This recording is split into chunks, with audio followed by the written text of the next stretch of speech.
So, why does God ask for trust before understanding? Great question. Now you are thinking like someone who really wants to grow.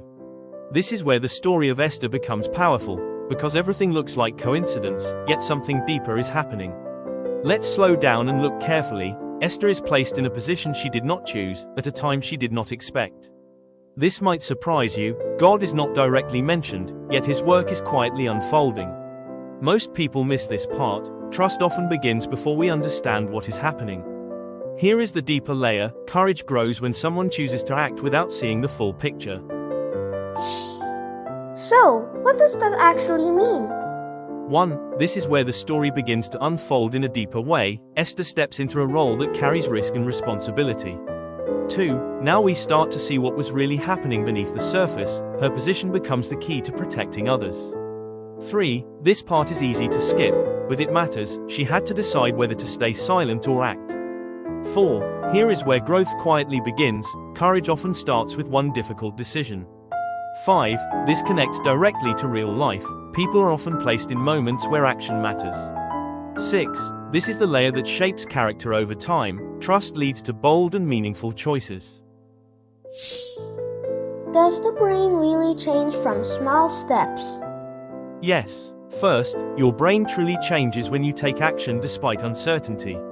Second, this is how courage slowly becomes automatic, through repeated brave decisions. Third, emotions grow stronger the more we rehearse them, including fear or confidence. Then, neural pathways begin firing faster and more efficiently, making courageous responses easier. Next, repeated reactions shape identity without us noticing, building a pattern of trust. Finally, what feels small today becomes powerful tomorrow, because courage is trained step by step. How does this show up in real life? 1. Think about how this shows up in school or work. People often hesitate when outcomes are unclear.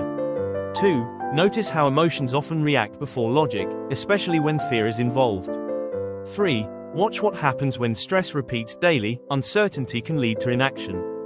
4. Small habits quietly create bigger patterns, shaping confidence or hesitation. 5. Modern life makes this even more visible, because people often wait for certainty before acting. So, small equals big? Yes. First, small steps almost always look unimpressive at the beginning. Second, repetition is what gives them strength, especially in moments of uncertainty. Third, steady practice builds quiet momentum, strengthening trust over time. Then, what once felt risky becomes manageable. Lastly, consistency turns small faith into strong character. So, how do I start? Step 1. Pause and notice what is actually happening when you feel unsure. Step 2. Allow yourself to feel uncertainty without avoiding it. Step 3. Choose one small action even without full clarity. Step 4. Reflect gently instead of criticizing your fear. Step 5. Repeat tomorrow, because growth loves consistency. What should we do today? 1. Choose something simple, not dramatic. 2. Start smaller than you think you need to. 3. Observe your reactions carefully. 4. Adjust without quitting. 5. Come back tomorrow and build again.